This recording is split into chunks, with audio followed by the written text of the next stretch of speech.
Hello and welcome to another video. This is take 2 of this video. I did try it yesterday and realised that I wasn't recording my screen at all, so I ended up talking for a good hour for nothing to come of it. So I'm going to try again today, and I've already double checked, screen's working, so let's get on with it. Today what I want to do is I want to do a bit more of chart analysis. I want to do some technical analysis. I want to plot some lines and show you what I do for that. So I've opened up, or I've added to my watch list, Euro USD, so it's Euro compared to the US dollar.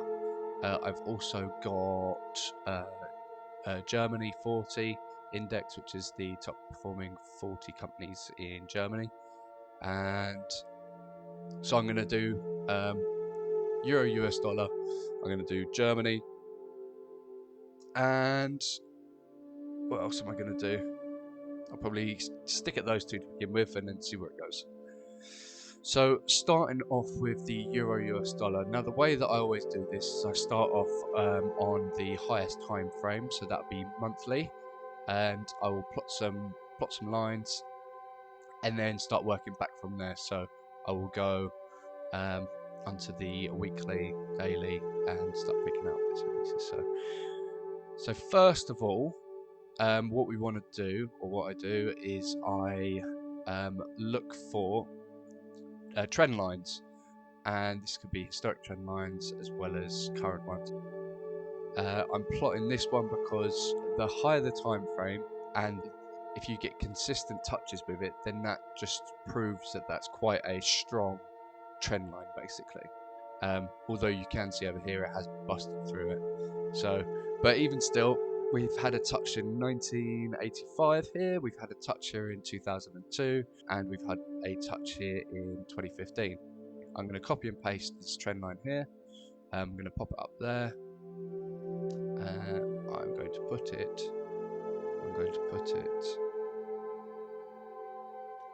not there, not there. I'm going to pop it up here because that looks like it's getting the most consistent touches, basically.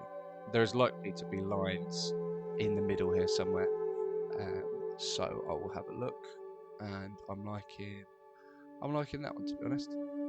That looks like a good one, so I'm going to pop that there. Nice. Next I will move into the weekly.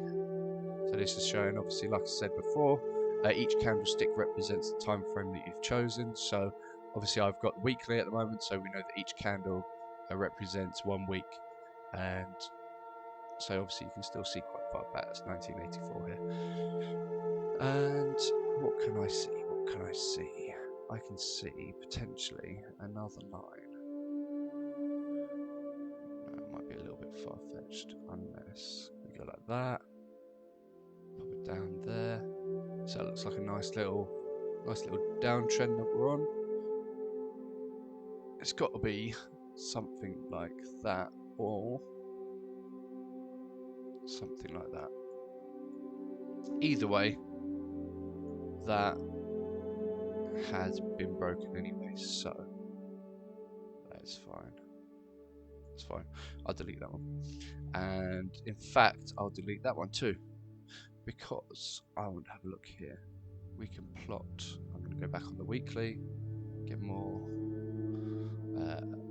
and let's have a look. Alright, so that seems to be a pretty promising line there. So that obviously, as of this current time, this is a support line because the price is trading above that line. In previous times, you can see here, we've got a bit of action around here. It comes up, tested, up, testing. Comes back, testing again around this area, and then comes back, bang, bang, have a little play around, and that's where we are. So going on to the daily, I might even adjust that slightly. So we've got this here. Now we can see what would potentially be an M formation happening, and any sort of formation in the markets dictates that there could potentially be a change in trend, as this is currently an uptrend. An M formation would signify that it is going down. However, that's not always the case, and there could in fact, no, there couldn't be actually, I'm going to take that back. But that is a potential M formation, or it is an M formation. The start of the M is here, and it comes up for peak 1, comes down to the middle to test, and then up, and the second peak, to my understanding, should be higher. If it's higher, then it means you're going to get a strong downturn, and obviously continuation. Although I'm not sure if this is too much of a first leg of an M, basically. M formation, forex. So what does it say? Simple M, extended M, short form M. Okay, so all of them are potentials, and then obviously the flip side is a W, which is where it ends up being a bullish. It goes if the trend's bearish, then it goes da da da, and then into a bullish formation. And then obviously M is where it's bullish to begin with, and then goes into bearish. So what we're seeing here, what they're telling us is, that's interesting. So they are saying that you could enter at the top and then enter at the bottom of that valley, basically. Yeah. So, and that is potentially what point we're reaching. We have got some fundamentals. Is it fundamental analysis? So with trading, you have technical analysis, fundamental analysis.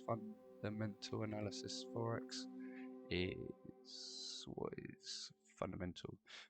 Fundamental analysis focuses on the overall state of the economy and researches various factors, including interest rates and employment rates. Yeah, so fundamental analysis is basically what's going on in the world and coming up with reasons as to why you should trade a certain way. Technical analysis is where you actually look at the charts, and like I say, is what we're doing today. And I think there's a third one. 3 types of analysis in forex: technical, fundamental, and sentiment analysis. So sentiment analysis is basically where you predict what other people will be doing. So you would be thinking, okay, well, perhaps the price is quite low here, are people going to be buying it? And then you make your decisions on that. Lastly, what is sentiment analysis? So sentiment analysis is used to gauge how other traders feel. Exactly. So whether it's about the overall currency market or about a particular currency pair, earlier we said that price action should theoretically reflect all available market. So yeah, basically, just pretty much going with how you think everyone else is going to be trading. And you can actually get different tools in trading situations that can give you the information as well. So, for example, a stochastic oscillator, I believe, is based on market sentiment. So it will show you this is perhaps too high in the market now, so it is looking to sell. So this is what people will be doing, and basically all you do is jump on a bandwagon. But this is an M. This looks like an M. So what I would potentially be looking for is a short position. Short is obviously selling, and long is buying. I would potentially look to open a trade about here, on this line here, and waiting for, obviously, like I say, you got to wait for it to actually proceed with what it wants to do. So I'm hoping that this would give it enough, opening the trade here will give it enough space to perhaps come down, break through, test it, and then for it to continue down. If it does, then we'll be looking to where it is to match this leg, if obviously it does that. So with TradingView, we've got this long position, short position tool where you can see how much your risk to rewarder ratio is, and you can also see how many points you'll be achieving. So as you can see on the stop loss up here, so that'd be 312 points of movement at the top, and 845 points of movement downwards. And obviously if you're selling, then you're going to want to be going down. That's what I'd be looking for in this situation. Again, if it If that doesn't happen and it basically reaches this bottom bit, which it looks like it probably will, then you would then be looking for perhaps an uptrend to go back up. Let's have a look on it on the hourly. So obviously this is the top of that second peak of the M right here, and it doesn't actually. I'm not even sure that it's even going to reach that bottom bit there. So that there would be its previous trend line as it was going down. But as you can see, it's broken through that and it's pushing to go a little bit higher. So there's a little bit of support on this area right here.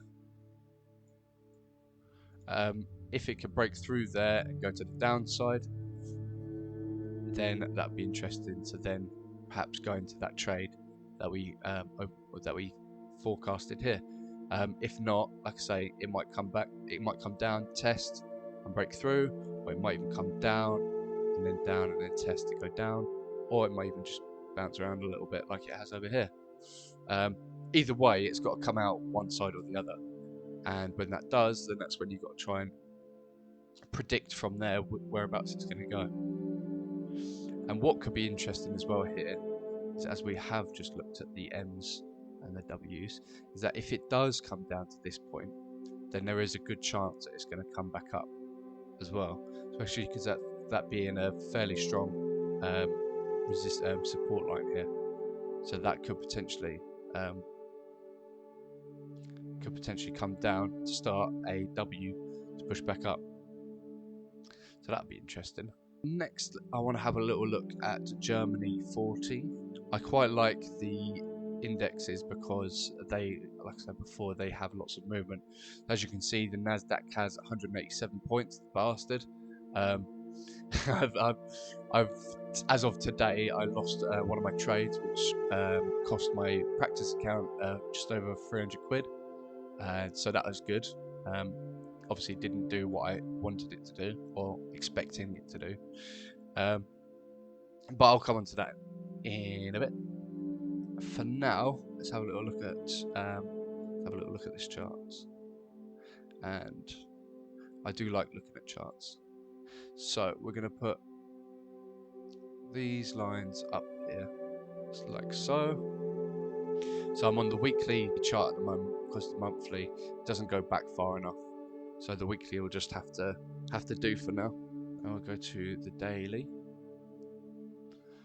Let's have a look here. So what's always interesting is knowing what's happened in current times, or even in the past, to be honest. But obviously this was COVID, and it's so interesting to see how pretty much every single index has just plummeted. Absolutely, like plummeted. Exactly the same here. Plummeted. Nasdaq was here. Look how much that's gone up by. It's mad. UK, which would be here. It's nice to see how much information you get when when you're free, when you're on the free version of TradingView. But this was, I believe that was then. Was that COVID? Yeah, that was COVID there. Absolute drop off. Germany, let's focus on Germany. So what is interesting here is it looks like we are at a top or a potential high. I can't see any further back than 2014. So I can just imagine that that is their high. What we can see is, I like it when it's tipped at the high point, because it means that there's a very good chance that it's going to go down. Now, if I went on to here and had to look, so that is the Germany, that's on the 5 minutes.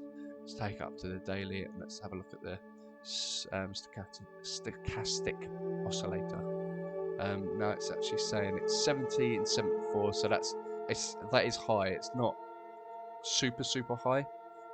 Generally, if it's up 80 or 90, that means that it's overbought, which means that it needs to sell. You can also see here that lines are crossed. From my understanding, that means that there could be a change in trend. So as you can see over here, when the lines cross, then trends change and it goes back down. It crossed a couple of times on its way up, but at the top here, it looks like the lines have crossed.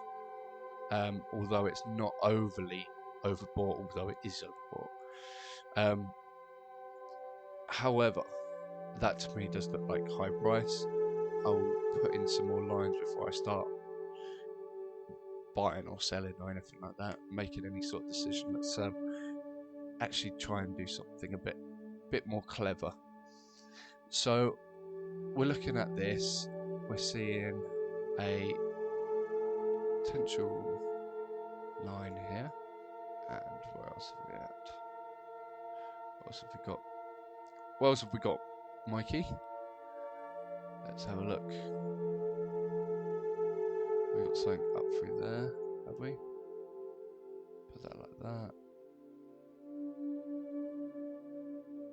That is pretty strong, to be honest. Pretty strong uptrend. That is a pretty strong uptrend right there. So what I would be looking for is I would be looking for price to drop down from this support resistance area up here, and once it's broken through all three of these, it will be interesting to see and to potentially make a trade from there, really. Of course, if it stays up past here or stays up above this line, then that's what it does. I wouldn't make any trades on buying it. I would be looking to sell if I was to do any trade whatsoever. But for now, all you can do is wait and wait for the right moment, which is something that I never did in the past. I always used to go, yeah, that's going to sell, and then make a trade straight away. What I want to have a little look at is this. The stochastic. No, this isn't stochastic. This is Fibonacci.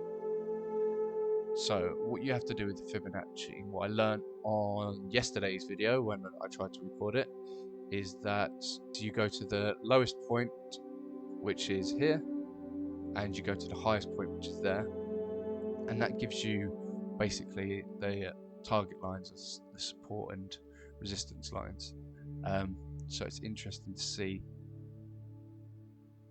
on Fibonacci, the Fibonacci scales, where they think the support and resistance lines are. You can see it's there or thereabouts, to be honest. You can see there is a region around here, sort of like that area. That's a support resistance area by the looks of things. But interesting. Yeah, I would be looking, if I was to make a trade on here, I'd be waiting for it to break through. I'd then probably look to start a trade about here. I certainly wouldn't have my stop loss up that high. I would probably have my stop loss around this area, because if it reached that area again, then I know that it's certainly not going to come that way. This would be the biggest take profit, or the last take profit line.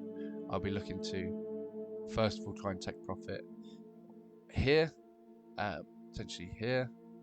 You could also have another one here, but basically that's that sort of area. Now that gives me a risk to reward ratio of 5.84, which is pretty decent. You don't want to have anything less than 2, because that means that you're risking too much for the reward, pretty much, and you don't want to do that.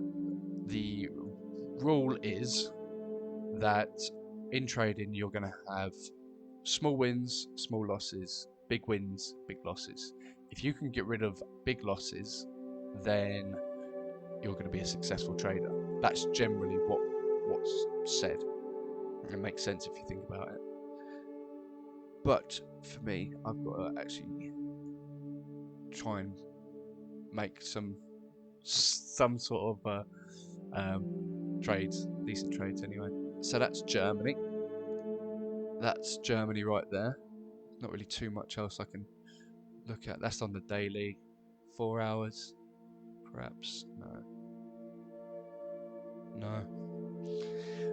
So if you're just starting and you're just thinking, oh, I'm gonna draw some lines or whatever, then after a while, then you'll start looking at all this sort of stuff and go, it looks so messy. I did that last time, and I've done it again, basically. Get to the point where I'm putting lines on everywhere, and I'm looking at it going, yeah, all these lines make sense, and then before I know it, I'm going, oh, so messy. Look at that Nasdaq at minus 202 points on the day so far. So as the Nasdaq's American, then the market hours are obviously for them it's like 9 o'clock till 4:30, I think, and 5:30 I think it is, 9:30 till 5:30, 5:15, but obviously in New York times, whereas I'm in England and it is 7:45 and it's still working. But yeah, so that's the Nasdaq. Let us have a little look at, so we've done Euro, US dollar, look at GBP, JPY. So I was under the impression with the GBP, JPY that it's looking to go down. The reason why I say is because of these two particular candles here. Because they've got long wicks and very small body, it means there's lots of dispute about the price at here, which means that bulls and bears are both fighting at this level, and they basically can't make a decision as to which direction it's going to go. And from there being a previous bull run to this area, it would suggest that there is a potential change in direction.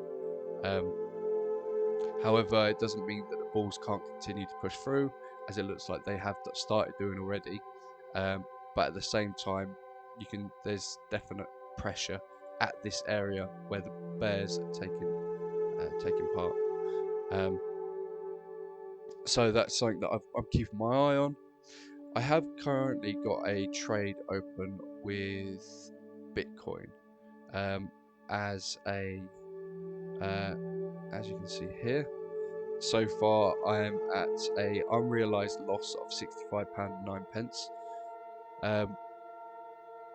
Now, I looked at this chart here, and I could see a bullish flag, and this formation basically follows a bull run, and then it goes into a little bit of a consolidation period, where it ends up going into a flag area.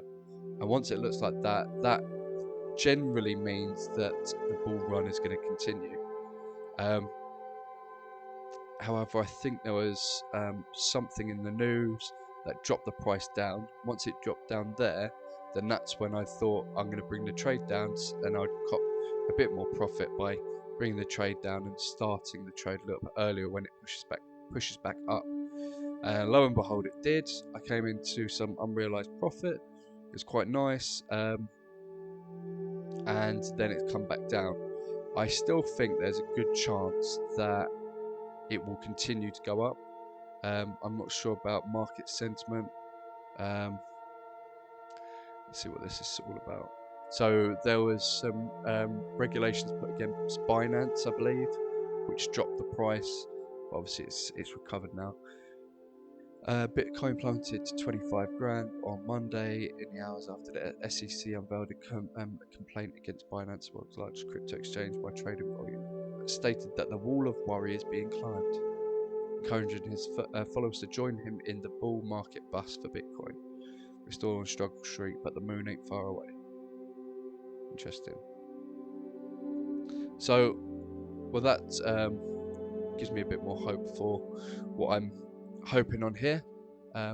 As you can see, minus 70. Sorry, in that last few minutes when I was talking, it's dropped, but it's a quick moving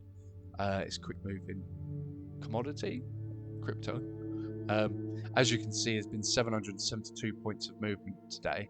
So if you were on the right side of that trade and you decide to sell at the very start of the day and to close your trade at what, as of now, you could have awarded yourself 772 points of movement, which when doing leverage trading is quite a nice earner, but at the same time it comes with its risks, hence why I'm using a practice account. Gold, I've done obviously a very small amount on. I preemptively drew in what I thought would be a head and shoulders pattern, but I don't think that that's going to happen now, just because although there still could be chance to. A head and shoulders pattern is exactly what it sounds like. It's head and shoulders. So this would be the shoulder, this would be the head. Obviously you'd expect the price to come back down to here, and then what you would end up doing or seeing would be another shoulder coming down like that. For this to happen, I'd need to see it break through this area here.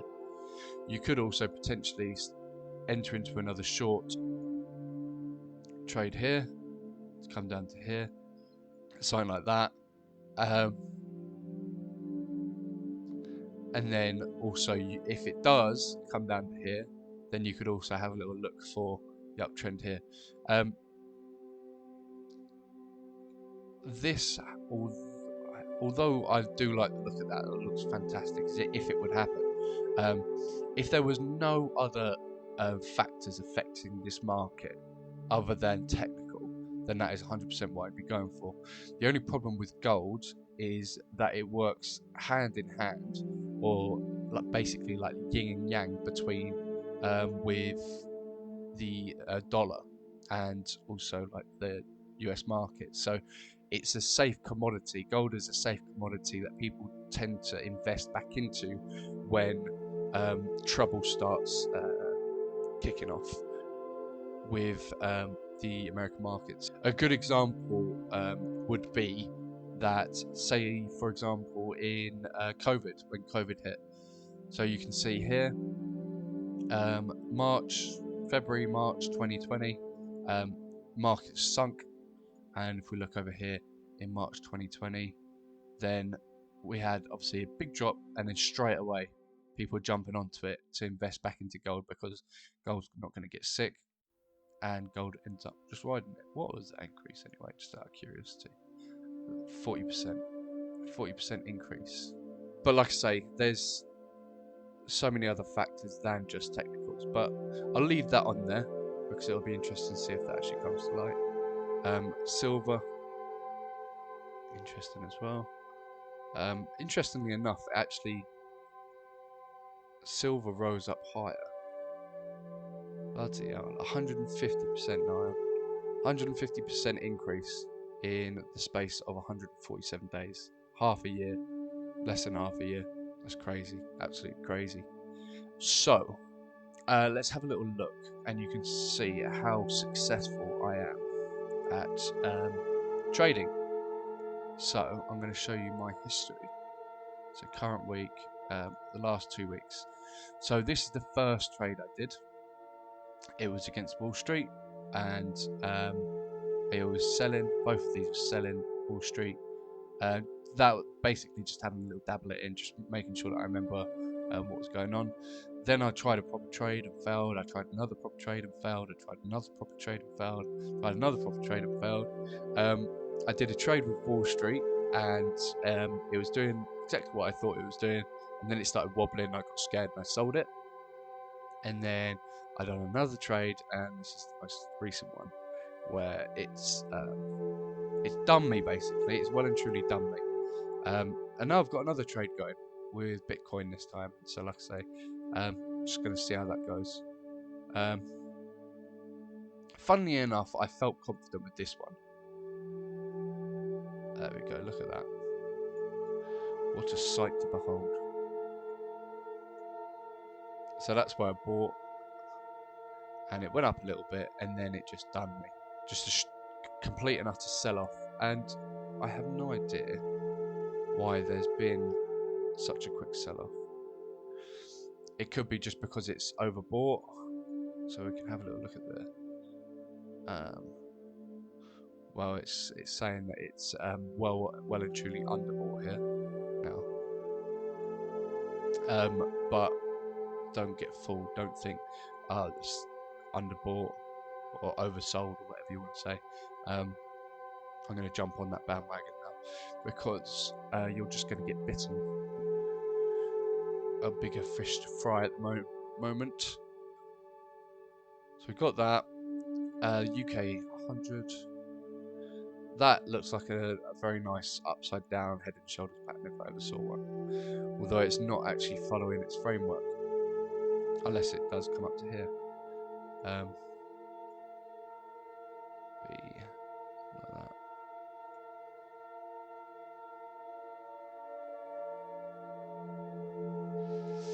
It's not too bad at all, to be honest. Would you have it there? Would you have it here?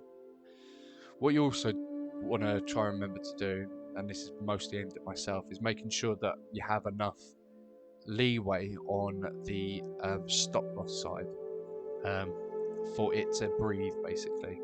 So what I've found myself doing quite a lot in the past is going, oh, I don't want to risk too much. So what I do is I leave it about there. It enter the trade, perhaps move up a little bit. It'll come back to test, stop me out, and then go back up. And what I'm not doing is basically allowing enough room to breathe.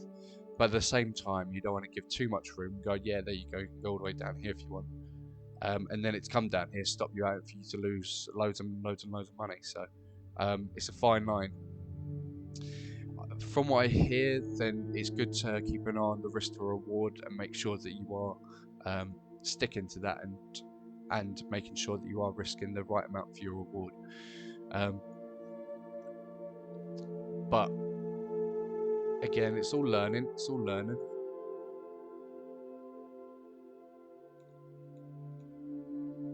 Let's put that in there. What would it go about like that? Potentially go like that. And then what have we got here?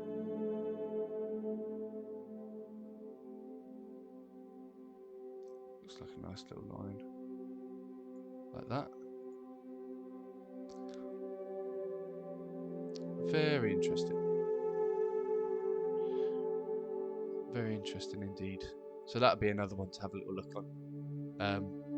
Like I say, if I was to, then I'd probably wait for it to come to here. Look to be closing about like that. And then perhaps looking about there. So that's a 2.09 risk to reward ratio.